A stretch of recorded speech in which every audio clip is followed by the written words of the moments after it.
Bueno, primero, gracias por haberme invitado a esta sesión. La idea es que hoy les voy a hablar de lo que es la salud medioambiental pediátrica. Es un tema muy extenso, así que más que nada lo que voy a hacer es darles una pincelada sobre esto, porque se puede ir profundizando mucho en cada una de las áreas que vamos a ver, pero lo más importante de hoy, mis objetivos van a ser darles esta información, tratar de llevarlos a la reflexión, y si me sale bien, tal vez voy a poder conseguir inspirarlos para hacer algunos cambios. Para empezar, me parece que es importante primero tener en cuenta algunas definiciones con respecto a lo que es la salud ambiental, la salud planetaria, porque hoy en día se está hablando mucho de esto y a veces se mezclan un poco los términos.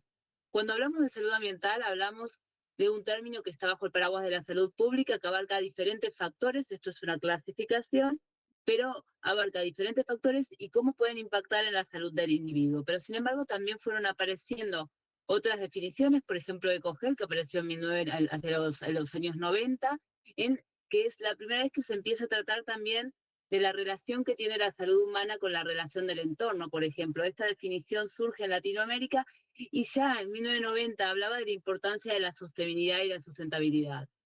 Después, un poco más adelante, aunque el término se había gestado también para 1960 por ahí, aparece el término One Health. One Health tenía una visión un poco diferente, porque si bien hablaba de una sola salud que interrelaciona la salud humana, la salud del planeta y la salud animal, a lo que estaba enfocado era más que nada a que sepamos cómo actuar de cara, por ejemplo, si aparecían epidemias, y tener en cuenta que esto fue antes del COVID.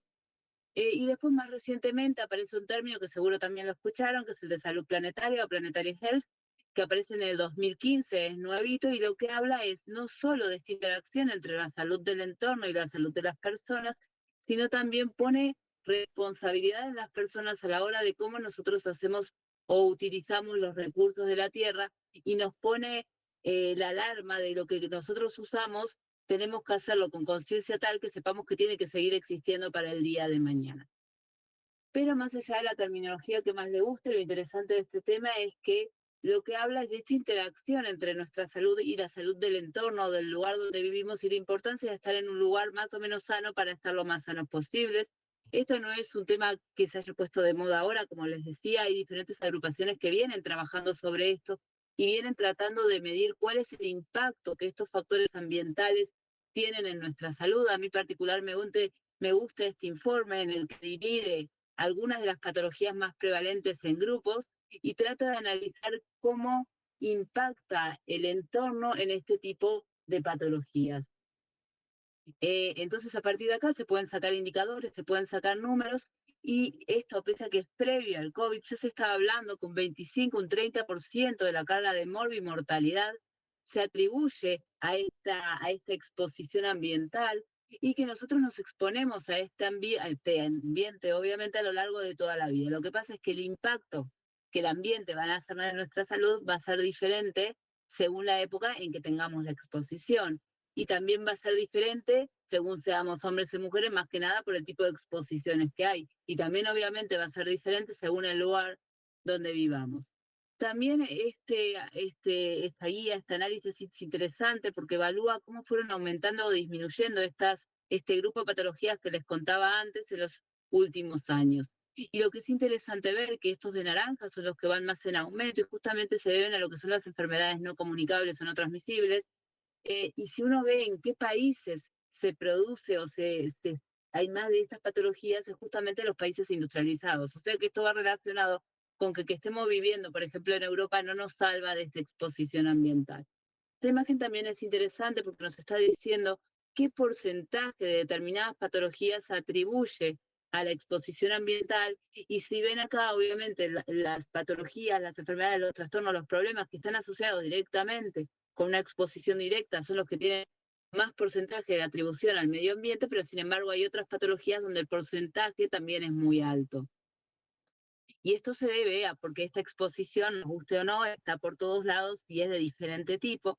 Entra en nuestro cuerpo por la vía que ustedes quieran, la respiramos, la comemos, la tocamos, entra bien endovenosa, lo que a ustedes les guste, y se asocian a más de 100 patologías diferentes. También desde hace ya casi 20 años se está estudiando toda esta exposición y se le puso un nombre. Ese nombre es el exposoma. El término exposoma también fue profundizándose en los últimos años. Podemos hablar de 3 exposomas diferentes, por así decirlo. el exposoma externo, que es todo lo que nos rodea, el exposoma personal o específico, que es como este microentorno que nos rodea a nosotros y que es manipulable en el buen sentido de la palabra por nuestros propios hábitos, y después está el exposoma interno, que es cómo nosotros respondemos a esta exposición. Y esto va a depender de cómo responde cada uno en gran parte de nuestra predisposición y de nuestra carga genética. Y entender esto es importante porque el día que lo sepamos entender bien nos va a ayudar a diseñar, por ejemplo, estrategias de prevención, a diseñar tratamientos, diagnósticos que en este momento no tenemos. El problema es que no es tan fácil poder analizar y estudiar cómo el entorno afecta a nuestra salud, porque obviamente no podemos hacer un ensayo clínico para ver si una exposición X nos enferma directamente o no.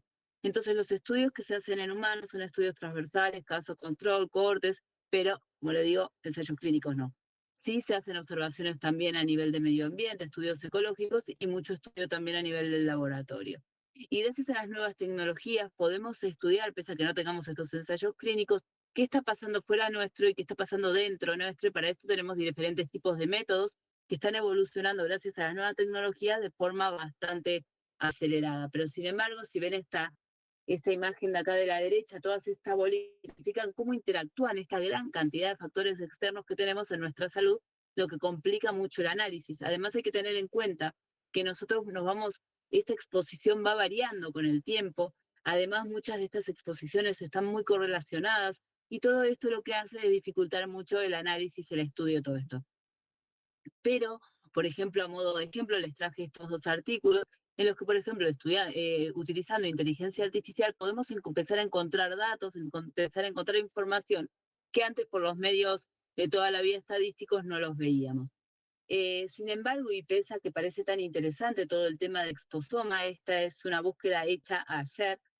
Si nosotros ponemos, por ejemplo, la palabra genoma y la palabra exposoma, se dan cuenta la gran diferencia de artículos publicados que hay en cada uno de los temas, obviamente teniendo en cuenta que el tema de genoma aparece en el 43 y de exposoma, como les decía, en el 2005, pero fíjense la gran cantidad de artículos científicos que aparecieron durante este año, estos 38.000 son del 2025, contra los 268 que vamos al día de ayer en el 2025 también.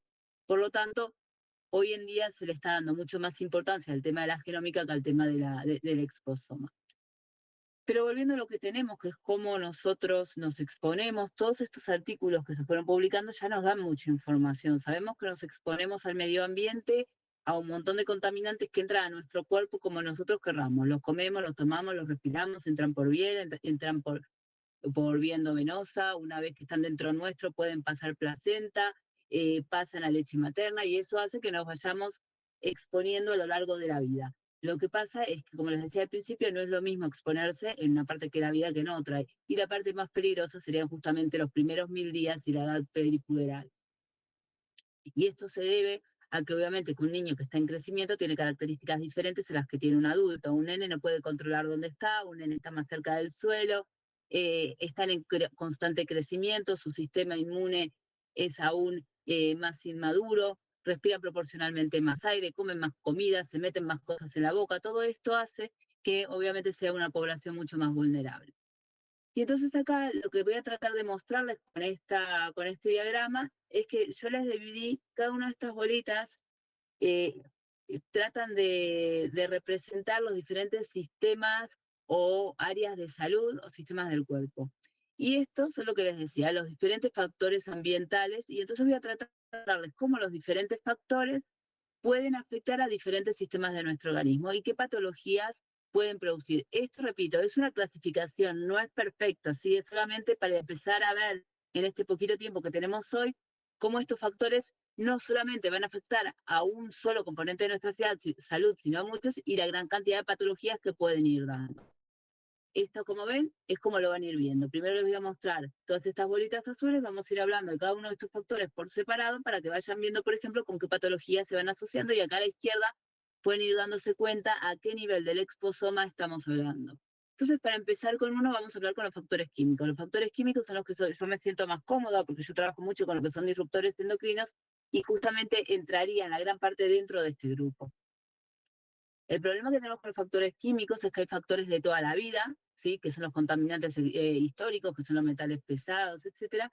y tenemos los contaminantes emergentes, que son todas estas nuevas partículas químicas que están apareciendo todos los años en el medio ambiente y que tenemos un poco de problema con la regulación porque a veces no sabemos ni lo que hay. Exactamente les dije que, que estas sustancias químicas entran dentro de la determinación de lo que son los disruptores endocrinos, que muchos de ustedes lo deben haber escuchado nombrar. Los disruptores endocrinos no son otra cosa que sustancias químicas exógenas a nuestro cuerpo que una vez que entran dentro nuestro se hacen pasar por hormonas y que hackean nuestro sistema endocrino. Y por lo tanto nuestro sistema no funciona como debería porque se ve confundido por estas sustancias.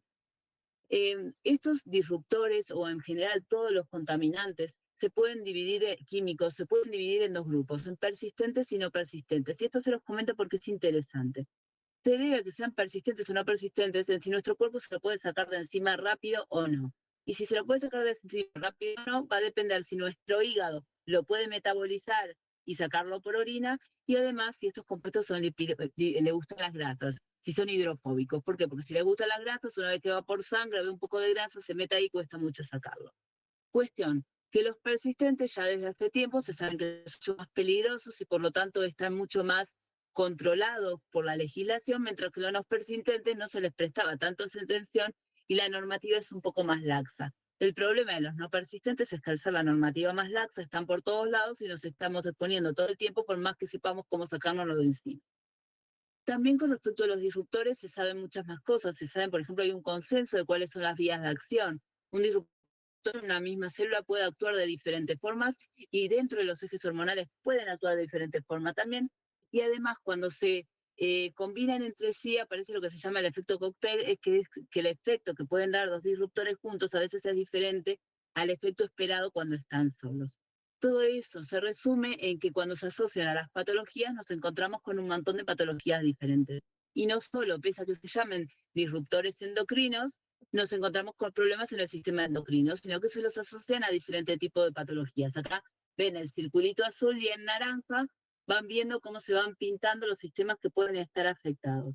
Entonces, en este artículo, por ejemplo, se ve como diferentes sustancias se asocian no solo con problemas endocrinológicos, sino, por ejemplo, con problemas en el desarrollo fetal, en el neurodesarrollo, en el sistema respiratorio, se asocian también con la obesidad y con el metabolismo. Hablo siempre de la palabra asociar, porque por el tipo, como les dije antes, por el tipo de características de estas sustancias, nosotros no podemos hacer ensayos clínicos y por lo tanto no podemos hablar específicamente de causalidad. Otro tema que tienen estas sustancias contaminantes es desde que se produce el efecto, la exposición hasta que aparece el efecto puede pasar más o menos tiempo. Y entonces de vuelta vamos a la población vulnerable. Los que más chiquititos se expongan van a tener unos efectos determinados. Además, los efectos que aparezcan en la población infantil, como lo ven en este cuadro de acá y como lo ven en el circulito de pelotitas azules, no tienen por qué ser las mismas con los que pasen en la vida adulta. Ahora vamos a pasar a los factores físicos. Los factores físicos, en realidad, a mí esta definición, para esta clasificación no me sirve mucho, porque muchas veces los factores físicos y ambientales se mezclan y a veces traen a los factores químicos en dentro también. Pero para que se hagan una idea, me quiero referir a todo lo que es la contaminación del aire. Cuando hablamos de contaminación del aire, tenemos que tener en claro que no es lo mismo lo que está pasando dentro de nuestra casa, dentro del colegio, dentro del hospital, que lo que está pasando afuera en la calle. La exposición que tenemos en un lugar no es la misma que la que tenemos en otro. Y esta exposición puede ser principalmente, la podríamos dividir en dos grandes grupos, en gases y en el famoso material particulado, que es esa PM que la deben haber leído por varios lados. La PM se refiere, y ese número que viene después del PM se refiere al tamaño que tienen estas partículas de material particulado, que en definitiva, para que se hagan una idea de lo que es una especie de pequeña esponja que puede chupar ahí adentro cualquier cosa. Por lo tanto, dentro de estas partículas de material particulado no podemos encontrar lo que sea. ¿De dónde sale toda esta contaminación ambiental? Puede salir tanto por factores naturales, no está bajo nuestro control, pero en otros casos, en la mayoría de las cosas, sí está bajo nuestro control porque es consecuencia de las acciones humanas. Cuando hablo de PM, también es importante tener en cuenta que el tamaño sí importa. ¿Por qué? Porque en función del tamaño de estas partículas va a ser qué tan hondo o qué tan profundo van a poder llegar dentro de nuestro sistema respiratorio. Y entonces, en función qué tan profundo entren dentro de nuestro sistema respiratorio, van a poder producir una patología u otra. incluso si son muy pequeñitos, pueden llegar al alveolo, y si son más pequeñitos todavía, pueden pasar la membrana alveolo-capilar, llegar a sangre y producir, por ejemplo, problemas sistémicos. Además, justamente estas partículas que son tan pequeñitas en el caso de la mujer embarazada, puede entrar por vía respiratoria, y si pasa membrana alveolo-capilar puede pasar placenta, y se vio que está relacionada con problemas justamente en el embarazo y en el feto que se está formando. Y además no solo la mujer embarazada va a tener problemas, sino como lo vemos en este nuevo círculo con pelotitas azules, vemos que puede afectar diferentes órganos y sistemas de nuestro organismo. ¿Por qué? Porque ya pasó a sangre, y si está sangre está en vía sistémica, y por lo tanto se puede asociar a diferentes tipos de patologías. Otro ejemplo de factores ambientales o de factores que están en el entorno son los factores psicosociales. Y acá también, dentro de esta clasificación, nos podemos encontrar con un montón de cosas, pero principalmente está relacionado con nuestros hábitos. Si hacemos o no hacemos actividad física, si tomamos, si fumamos, qué comemos, si somos prudentes o imprudentes al momento de hacer determinado tipo de cosas. Pero hoy, como tenemos poquito tiempo, me voy a dedicar particularmente a la alimentación. Y acá, para hacerles un stop en esta gran cantidad de información que les estoy dando, les hago esta pregunta a ustedes. Y seguramente la sepan esta respuesta. ¿Ustedes piensan que tenemos hoy en día una alimentación global saludable para las personas? Piensen unos segundos. Y mientras tanto yo les voy a ir dando algunos tips para que ustedes solos puedan contestar a esto. Actualmente somos 8.000 millones de personas aproximadamente en el mundo, y casi el 10% de la población mundial pasan hambre regularmente. Pero paradójicamente, no el mismo número, pero se acerca bastante, el mismo porcentaje de personas son obesas. A la vez, la cuarta parte de la población tiene algún déficit en micronutrientes, también más o menos el mismo porcentaje está en una situación de inseguridad alimentaria importante. La tercera parte de las personas no puede tener una dieta saludable, y la tercera parte de las mujeres en edad fértil tiene anemia, con lo que puede repercutir en el feto. Hay un montón de niños que realmente están muy flacos, y encima la gente que sí puede acceder a lo que quiere comer, no siempre come bien. Come mucha carne, mucha grasa, mucha sal, mucho azúcar, y todo esto lo que nos hace es que aumente el riesgo de enfermedades no transmisibles, por si se acuerdan del primer cuadro que les mostré. Entonces, si nuevamente vemos acá el globo con todos los circulitos azules, vemos como naranjas, vemos cómo la alimentación puede impactar en diferentes sistemas de nuestro organismo, y por lo tanto podemos concluir que a nivel global muy saludable nuestro sistema alimentario no es. Pero acá lo voy a llevar al lado de la salud medioambiental. Y entonces le voy a hacer esta pregunta. ¿Ustedes creen que tenemos una alimentación saludable para nuestro planeta? Y cuando me refiero a saludable para nuestro planeta, es donde aparece esta palabra que deben haber leído por ahí, que es la palabra sostenible. Cuando nos referimos a sostenible, es si es saludable para el planeta, en definitiva. Es cómo utilizar los recursos que tenemos. Y acá voy a hacer lo mismo que hice antes. Les voy a dar algunos tips para que ustedes puedan contestar estas preguntas. Esto no les puse la referencia, pero todo esto está basado en citas bibliográficas. No me inventé nada de lo que aparece acá, ¿vale? Bueno, a nivel global, la producción de alimentos deja un 20 a un 30 o emite un 20 a un 30% de los gases de efecto invernadero. Entonces lo deben haber escuchado, es la huella que nosotros dejamos a nivel ambiental, consecuencia de lo que hacemos, traducido en gases de efecto invernadero. Además, se consume un 30% de la energía total del mundo. También se utiliza, para poder producir todo lo que producimos, necesitamos utilizar el 40% de la superficie terrestre sin tener en cuenta el hielo. Se consume el 70% del agua dulce. Y consecuencia de toda esa producción alimentaria, producimos mucho nitrógeno y fósforo, lo que contamina el agua y el suelo, y eso no es bueno. Además, por la forma en que tenemos de producir alimentos, nos estamos cargando la biodiversidad. Ni me meto con lo que está pasando en los mares por el tema de la regulación de pesca, pero la otra cosa que a mí me llama mucho la atención es que de todo lo que producimos, entre un 30 y 50% va a parar nuevamente a la basura. Conclusión, con todo esto, ya más o menos se pueden dar cuenta que muy sostenible el sistema alimentario actual parece que no es. La gente que viene estudiando esto está pensando cómo hacer que nuestro sistema alimentario sea un poco más sostenible. En realidad las pautas que dan son bastante alineadas con el sentido común, como siempre, pero el tema es que la alimentación no es algo que uno pueda cambiar de forma tan fácil en la gente. Uno lo sabe en el momento que tiene un paciente con sobrepeso o obesidad, no es tan fácil convencerlo de que cambie sus hábitos. Es algo que no es algo cultural para nosotros. Entonces, cuesta mucho poder cambiar ciertas pautas. Sin embargo, los pediatras hay algo que estamos haciendo muy bien, que es el tema de la lactancia materna.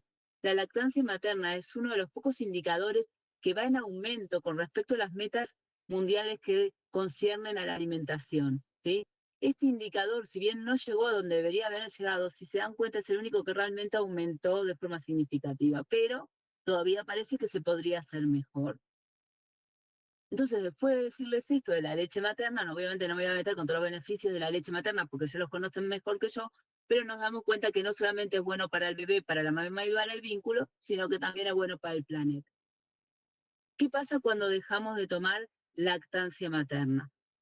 Pasamos a tener una alimentación X, sí que es lo que hablábamos antes. Bueno, se hicieron estudios para ver qué tipo de alimentación era la más sostenible y resulta que por suerte para España, la alimentación mediterránea es de las más sostenibles de todo, justo con la alimentación vegana, teniendo en cuenta que es muy difícil implementar la alimentación vegana y no todo el mundo quiere con todas sus razones. La cuestión es que esto nos viene a favor nuestro. De hecho, hay gente que está estudiando cómo incluso o más esta dieta mediterránea para que sea aún más sostenible. Y entonces lo que hicieron fue hacer una pequeña variación en la pirámide de alimentación, pasando los productos frescos, las verduras y las frutas a la base de la alimentación y creando una imagen en 3D de la pirámide para que la gente sea consciente de lo que come y de dónde viene lo que come.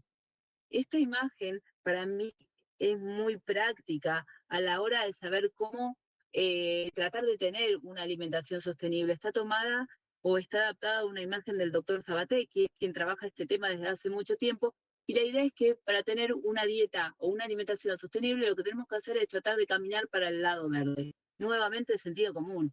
Es una alimentación más basada en plantas, no quiere decir que nos volvamos vegetarianos o veganos, sino más basada en plantas, que sean productos frescos e integrales, o sea, harinas refinadas, tratar de disminuir.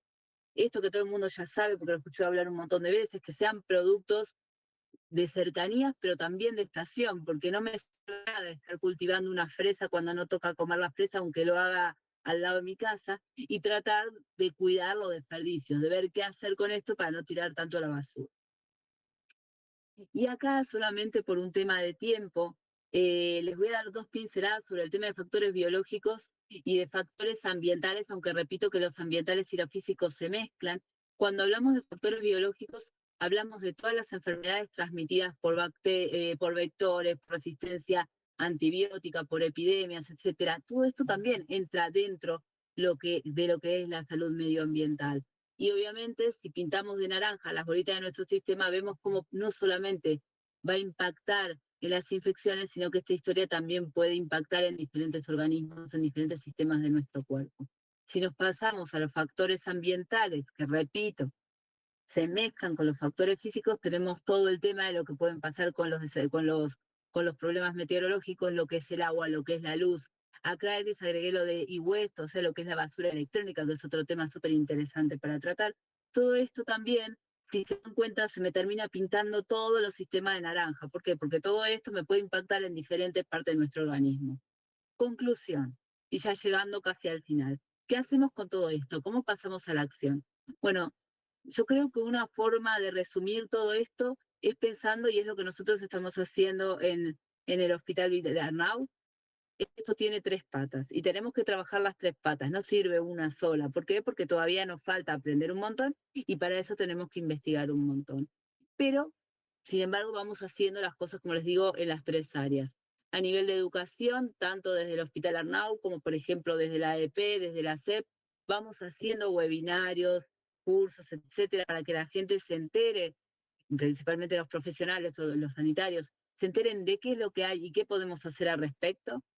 Desde el tema de investigación, con los diferentes grupos con los que trabajo, vamos trabajando en diferentes áreas. La idea es sacar bibliografía de buena calidad, exponer esto en congresos y empezar nuevos trabajos. Y acá los invito a cualquiera de ustedes que tenga ganas de trabajar con nosotros, que estamos abiertos a ser multicéntricos y de hecho ya tenemos varios en marcha.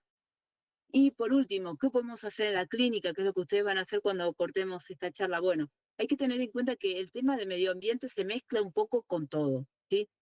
Va, desde lo que es vamos, de lo que es medio ambiente a lo que es la consulta. y vamos pasando por estas fases que se tratan de representar en este esquema, ¿sí?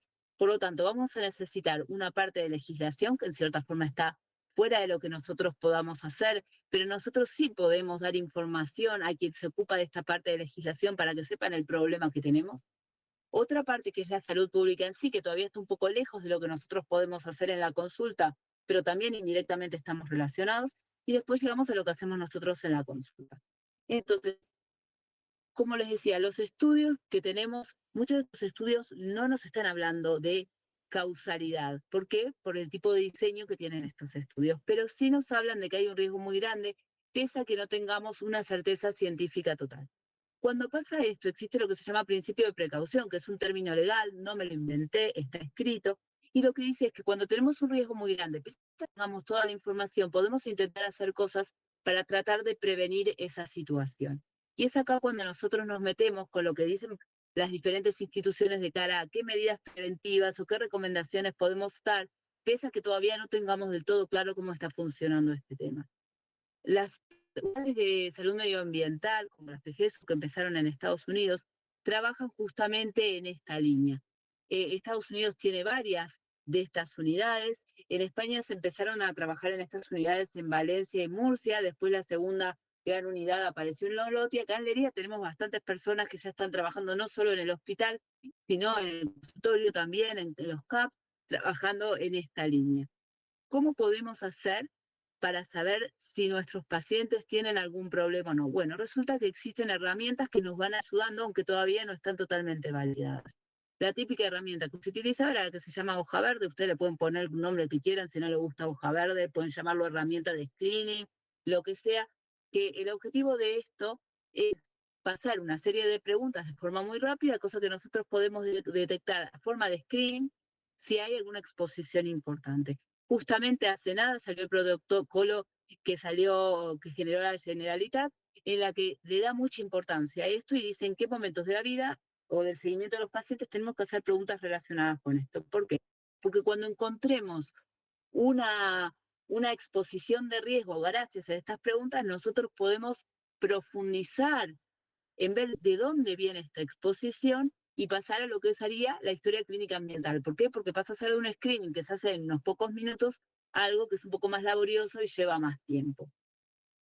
Este es más o menos el circuito que nosotros estamos haciendo en el hospital. La idea es que mediante un screening detectar pacientes que tengan problemas y estos pacientes, o que tengan problemas, no, que tengan factores de exposición, un riesgo de exposición, y estos pacientes derivarlos a lo que es la unidad de salud medioambiental. Generalmente nosotros estamos trabajando en el hospital con pacientes que ya tienen alguna patología, por ejemplo, alérgicos, pubertades, telarquias, etc. Pero la idea es justamente ver si podemos ser capaces de detectar la exposición para dar recomendaciones para que la gente pueda disminuir esa exposición.